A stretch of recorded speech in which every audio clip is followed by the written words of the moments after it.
Good morning, student. Myself Shahjahan Khatun from Shankar Nursing and Paramedical Institute. Today I am going to teach you about anti-rabies. तो आज हम anti rabies vaccine की study करेंगे। उससे पहले हम discuss कर लेते हैं रेबीज़ क्या है। Then let's start. Introduction of rabies. Rabies एक वायरल रोग है जो स्तनधारियों को प्रभावित करता है। अक्सर यह जंगली जानवरों को प्रभावित करता है, परंतु मनुष्य और पशु भी जोखिम पर हैं। यह एक जूनोटिक रोग है जो पशुओं से मनुष्य और मनुष्यों से पशुओं में फैलता है। यह विषाणु मनुष्य तथा पशुओं के मस्तिष्क में और रीढ़ की हड्डी सहित केंद्रीय तंत्रिका तंत्र को प्रभावित करता है।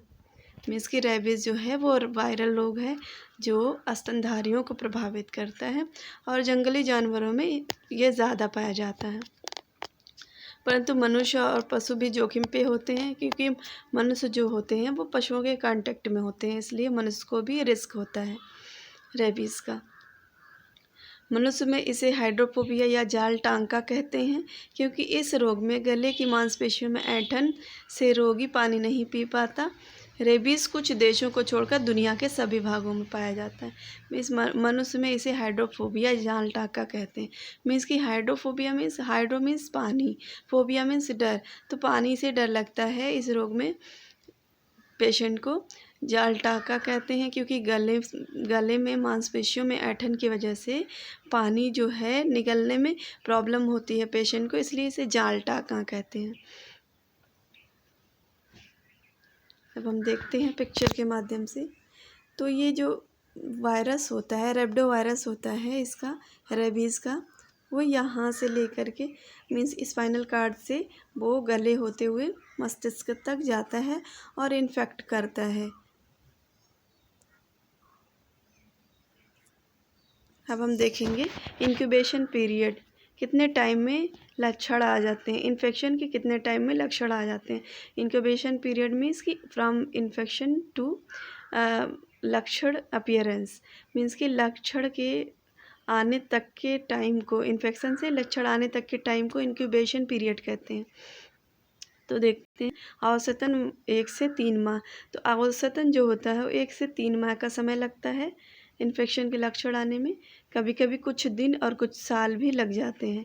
मीन्स कि ज़रूरी नहीं है 1 से 3 माह लगे, कभी कभी कुछ दिन में ही, मीन्स 10 दिन में 10 दिन 15 दिन 20 दिन में भी आ सकते हैं लक्षण, और कभी कभी कुछ साल भी लग जाते हैं। ये पेशेंट की इम्यूनिटी पे डिपेंड करता है। अब हम देखते हैं काज, इसके कौन कौन से कारण होते हैं। पॉइंट फर्स्ट, कुत्ते के काटने से। कुत्ते के काटने से हो सकता है क्योंकि कुत्ते के सलाइवा में ये वायरस पाया जाता है। लोमड़ी, बंदर, भेड़िया इत्यादि के काटने से, चूहा, गिलहरी आदि द्वारा यह फैलता है। इस रोग से ग्रस्त गाय भैंस के मुंह में हाथ डालने से भी यह होता है। मीन्स कि ये सारे जानवर के काटने से ये रोग होता है क्योंकि जानवर जो है वो ज़्यादा रिस्की होते हैं। अगर जानवर में रेबीज़ का वायरस है तो वो अपने से दूसरों को भी फैला सकता है।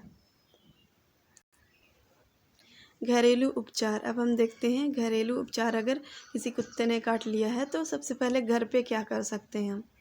रेबीज़ विरोधी उपचार। रेबीज़ 100% घातक है और उसमें कोई प्रभाव उपचार नहीं है।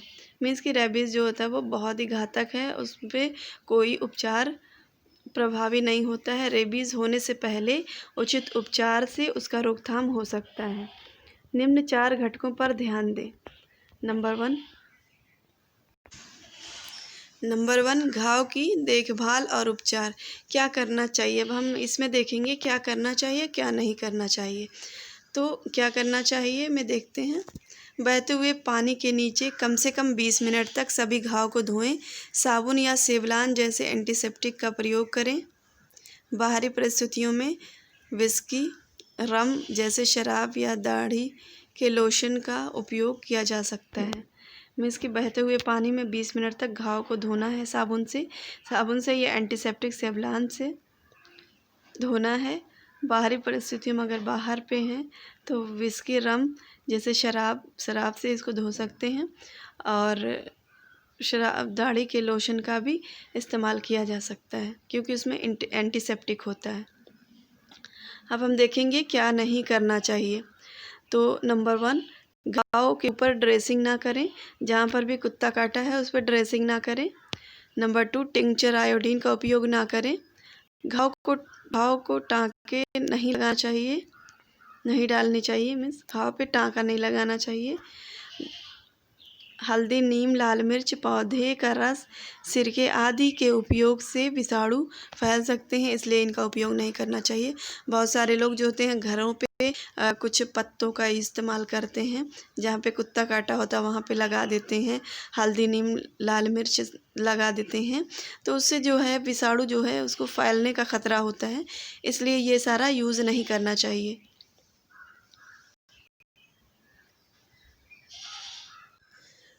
अब हम देखते हैं इसकी इंसिडेंस।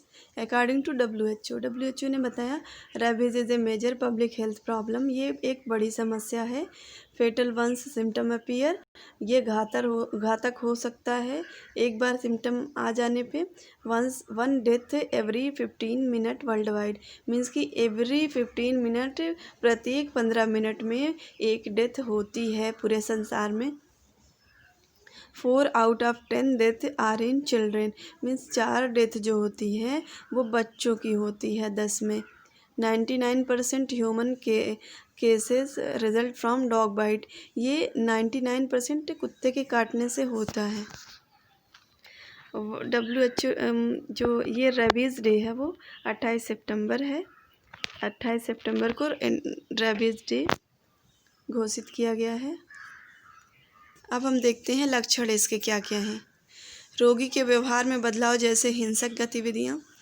जिस भी पेशेंट को कुत्ते ने काट लिया है उसके व्यवहार में बदलाव आ जाता है, वो हिंसक गतिविधियाँ करने लगता है, बहुत ज़्यादा चिड़चिड़ा स्वभाव उसका हो जाता है।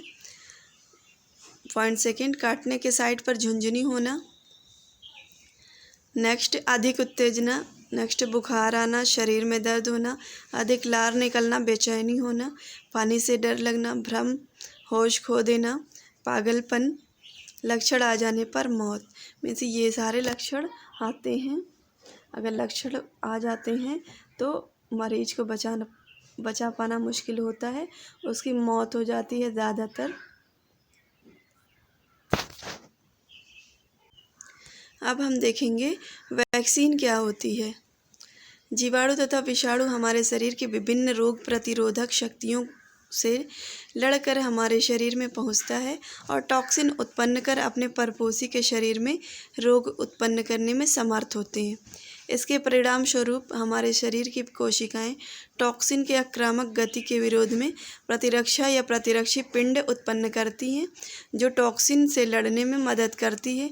यदि रोग से तुरंत मृत्यु नहीं होती है तो हमारे बॉडी को एंटीटॉक्सिन बनाने के लिए अधिक समय मिल जाता है, जिससे विषाणु की विष का प्रभाव कम होने लगता है और अंत में हमारे बॉडी में एंटीबॉडी का निर्माण हो जाता है, जिससे उस जीवाणु या विषाणु जनित रोग से बचने के लिए टीका तैयार किया जाता है।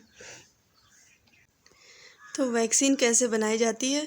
जो जीवाणु या विषाणु हमारे शरीर में पहुंच जाता है, वो क्या करता है, तो हमारा इम्यून सिस्टम उस टाइम में एक्टिवेट हो जाता है और जिस पर्टिकुलर साइट पे जीवाणु या विषाणु अटैक करता है वहाँ पे जा कर के फाइट करता है। और उसके बाद भी अगर वहाँ पे हमारा इम्यून सिस्टम उतना स्ट्रॉन्ग नहीं हो पाता है तो उस पर्टिकुलर साइट से जो होता है, जो टॉक्सिन होता है, मीन्स जो जीवाणु या विषाणु होता है, वो हमारे बॉडी में प्रवेश कर जाता है और फिर हमारे बॉडी को क्या करता है, नुकसान पहुँचाता है, हमारे सिम्टम्स प्रोड्यूस करता है। तो हमारे टॉक्सिन उत्पन्न कर परपोषी के शरीर में रोग उत्पन्न करने में समर्थ होता है, मीन्स कि हमारे बॉडी में रोग उत्पन्न करता है। इसके परिणाम स्वरूप हमारे शरीर की कोशिकाएं टॉक्सिन के आक्रामक गति के विरोध में प्रतिरक्षा या प्रतिरक्षी पिंड का उत्पन्न करती हैं, मीन्स कि जो उसकी आक्रामक गति होती है, जो टॉक्सिन वायरस या बैक्टीरिया जो हमारे बॉडी में प्रवेश कर जाता है, उसकी आक्रामक गति के विरोध में जो है हमारी बॉडी जो है फाइट करती है उस फाइट करने के लिए प्रतिरक्षी या प्रतिरक्षी पिंड उत्पन्न करती है, मीन्स एंटीजन या एंटीबॉडी उत्पन्न करती है उससे फाइट करने के लिए, जो कि टॉक्सिन से लड़ने में मदद करती है। यदि रोग से तुरंत मृत्यु नहीं होती है तो हमारे बॉडी को एंटीटॉक्सिन बनाने के लिए अधिक समय मिल जाता है। मीन्स कि अगर लक्षण आ जाते हैं पेशेंट में, लक्षण आने पे तुरंत अगर मृत्यु नहीं होती है तो बॉडी को ज़्यादा टाइम मिल जाता है एंटीटॉक्सिन बनाने के लिए, और जिससे विषाणु की विष का प्रभाव जो होता है वो कम होने लगता है, उसका ह्रास होने लगता है, और अंत में हमारे बॉडी में एंटीबॉडी का निर्माण हो जाता है, जिससे उस जीवाणु या विषाणु जनित रोग से बचने के लिए टीका तैयार किया जाता है। मीन्स कि जब जो एंटीबॉडी हमारे बॉडी में फाइनली बन जाता है, जब इसका असर ख़त्म हो जाता है, कम हो जाता है, तो उस टाइम एंटीबॉडी का निर्माण हो जाता है। उसी एंटीबॉडी को लेकर के टीका तैयार किया जाता है। अब हम देखते हैं डायग्नोसिस ऑफ रेबीज़। अब हम देखते हैं इसमें कौन कौन सी जांच कराई जाती है। तो saliva, serum, spinal fluid, skin biopsy of hair follicles. इसमें बहुत सारी जांच लैब में यूज़ की जाती है, बहुत सारे मेथड यूज़ किए जाते हैं इसको चेक करने के लिए, जैसे PCR, polymerase chain reaction, immunofluorescent, बहुत सारी टेक्निक यूज़ की जाती है इसको चेक करने के लिए रेबडोवायरस को। इसमें हम देखते हैं एनिमल टेस्टिंग किया जाता है, एनिमल का चेक कराया जाता है कि एनिमल में रेबडोवायरस प्रेजेंट तो नहीं है। लंबर पंक्चर किया जाता है, स्पाइनल फ्लूइड लिया जाता है, में से स्पाइनल जो रीढ़ की हड्डी है उससे फ्लूइड लेकर चेक कराया जाता है। स्किन बायोप्सी किया जाता है, ब्लड टेस्ट कराया जाता है। Then head CT scan, MRI, तो हेड का CT स्कैन या MRI कराते हैं और उसमें देखते हैं कि निगरी बॉडी तो प्रेजेंट नहीं है, उसमें शो होता है। अब हम देखते हैं ट्रीटमेंट कैसे किया जाता है। ट्रीटमेंट कैटेगरी वाइज होता है, जिस अकॉर्डिंग डॉग बाइट होता है उसमें कैटेगरी आती है अलग अलग। अब हम देखते हैं इसमें पॉइंट फर्स्ट, यदि आप किसी कुत्ते के संपर्क में आते हैं जिसने आपको चाटते हुए अपना थूक लगाया हो, जिससे उसका सलाइवा आपकी बॉडी में प्रवेश हो सकता है, यदि आपको बहुत थोड़ा सा कट या स्किन खरोच हो तो यह कैटेगरी 1 में आता है। मीन्स कि यदि आप कुत्ते के संपर्क में आए जो आपको चाटते या थूक लगाया हो, उसका सलाइवा मीन्स लार उसकी आपकी बॉडी में प्रवेश हो सकता है, नहीं भी हो सकता है। यदि आपको बहुत थोड़ा सा कट है, स्किन खरोच है, तो ये कैटेगरी 1 में आता है। मीन्स अगर कट है या खरोच है तो थोड़ा मोड़ा माइनर कट है तो ये कैटेगरी 1 में आता है। यदि इसके ट्रीटमेंट के लिए आपको 15 मिनट तक साबुन से हाथ धोना है, उसके बाद आयोडीन लोशन का लगाना है। मीन्स कि ये अगर आपका पेट्स हो, जो पालतू कुत्ता हो, तो उसका अगर आपने करा रखा है इम्यूनाइजेशन, अगर एंटी रेबीज़ लगवा रखा है तो आपको होने का ख़तरा नहीं रहता है। बट जो डॉग होते हैं उनके कांटेक्ट में आने के बाद आपको साबुन से हाथ धोना ज़रूरी होता है। अब हम देखते हैं नेक्स्ट, यदि आप कुत्ते के संपर्क में आए, उसने आपकी स्किन को खरोच लिया हो तो यह कैटेगरी 2 में आता है। मीन्स कि अगर कुत्ते ने आपको खरोच लिया हो तो यह कैटेगरी 2 में आएगा। यदि कुत्ते ने आपको गहराई में मांस में काटा हो तो उसका लार आपकी बॉडी में प्रवेश कर चुका हो तो यह गंभीर स्थिति हो सकती है, यह कैटेगरी 3 में आता है। मीन्स अगर कुत्ते ने गहराई में काट लिया हो तो यह कैटेगरी 3 में आता है। अगर कुत्ते ने खरोच लिया हो, हल्की सी खरोच आई हो और उसका लार आपके बॉडी में प्रवेश जिससे हो सकता है तो यह कैटेगरी 2 में आता है।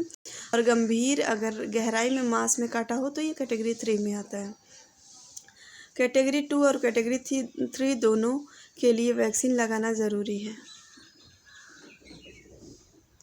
अब हम देखते हैं ट्रीटमेंट ऑप्शन, कौन कौन से ट्रीटमेंट को फॉलो कर सकते हैं। अब हम देखेंगे point first, 2 site ID 0, 3, 7 and between 14 28 days. इसका मतलब 2 साइट मीन्स ये 2 जगह पे, बॉडी के 2 जगह पे। आईडी मीन्स इंट्राडर्मल, इंट्राडर्मल देना है। 0 डे मीन्स जिस दिन कुत्ते ने काटा हो उसके बाद तीसरे दिन, फिर 7वें दिन पे लगाना है 3rd डोज। पहला जो है वो 0 मीन्स जब कुत्ते ने काटा हो उस दिन लगाना है, और दूसरा डोज 3rd डे पे, तीसरा डोज 7 डे पे। उसके बाद चौथा 14वें दिन लगाना है, और 5वां डोज जो है वो 28वें दिन लगाना होता है। अब हम देखते हैं second, 1 side IM 0 day, 3, 7, 14 and 28 days. Means कि ये सारे ट्रीटमेंट ऑप्शन ये 1 साइड पे लगाना होता है, 1 साइड पे लगाना होता है, और IM देना होता है। तो IM में 0 डे मीन्स जिस दिन कुत्ते ने काटा है, फिर तीसरे दिन, फिर 7वें दिन, फिर 14, फिर 28 दिन पे ये देना होता है IM। ऑप्शन 3, अब हम देखते हैं 2 side IM in 0, 3, 7 and 21 days, ये भी होता है। तो इसमें से कोई भी ऑप्शन फॉलो किया जा सकता है, लेकिन अकॉर्डिंग टू डॉक्टर एडवाइस, जैसा डॉक्टर एडवाइस करे, खुद से नहीं करना है। कैटेगरी 1 में आपको 15 मिनट साबुन से हाथ को रगड़ कर धुलना है। इसमें वैक्सीन की ज़रूरत नहीं है। यदि डॉग को वैक्सीन लगी हो तो आप सेफ़ हैं। मीन्स कि अगर आप कुत्ते के पालने के शौकीन हैं और तो आपको वैक्सीनेशन करवाना ज़रूरी होता है। आपको अपने डॉग को वैक्सीनेशन करवाना ज़रूरी होता है, जिससे कि आपको ख़तरा नहीं रहता है। डॉग को पर ईयर वैक्सीन लगवा लेना चाहिए। मीन्स हर साल में एक बार वैक्सीन लगवाना चाहिए, जिससे रेबीज़ का ख़तरा नहीं होता है। यदि मरीज ने पहले कभी कोई वैक्सीन नहीं लगवाई, इस परिस्थिति में एंटी रेबीज़ वैक्सीन के साथ इम्यूनोग्लोबुलिन भी लगवाना चाहिए।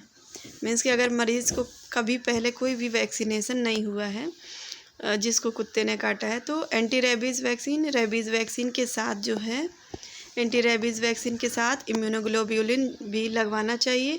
यदि वैक्सीन लगवाने के 3 महीने बाद फिर से लक्षण दिखाई देते हैं तो सोप वाटर का यूज़ करना, फिर से वैक्सीन नहीं लगाना है। मीन्स कि अगर 3 महीने में फिर से लक्षण आ जाते हैं तो सोप वाटर यूज़ करना चाहिए, और कोई एंटीसेप्टिक वहाँ पे लगा देना चाहिए। यदि 3 महीने से ज़्यादा होने पर लक्षण प्रतीत होते हैं, यह उपचार किया जाता है। मीन्स अगर फिर भी 3 महीने से ज़्यादा होने पर लक्षण प्रतीत होते हैं, तो इसमें से कोई भी ऑप्शन फॉलो करते हैं। तो 1 साइड ID पहले दिन और तीसरे दिन, इसमें 1 साइड पे ID देते हैं, इंट्राडर्मल देते हैं, 0.1 ml दिया जाता है। इसमें इंट्राडर्मल जहाँ पे कुत्ते ने काटा है उसी साइड पे, उसके थोड़े पास में ही देते हैं। नेक्स्ट पॉइंट, 4 साइड ID पहले दिन और जिस दिन लक्षण प्रतीत हुआ है। मीन्स कि 4 साइड मीन्स बॉडी के 4 जगह पे, साइड में जगह पे, बॉडी के 4 जगह पे देना है। ID मीन्स इंट्राडर्मल देना होता है जिस दिन लक्षण प्रतीत हुआ। तो 4 जगह देना है तो एक ही दिन में देना है। 1 साइड IM 0 डे, 3 डे। अगर 1 साइड पे दे रहे हैं तो 1 साइड पे IM दे रहे हैं तो 0 डे पे देना है। मीन्स कि जिस दिन लक्षण प्रतीत हुआ उस दिन, और उसके तीसरे दिन देना है।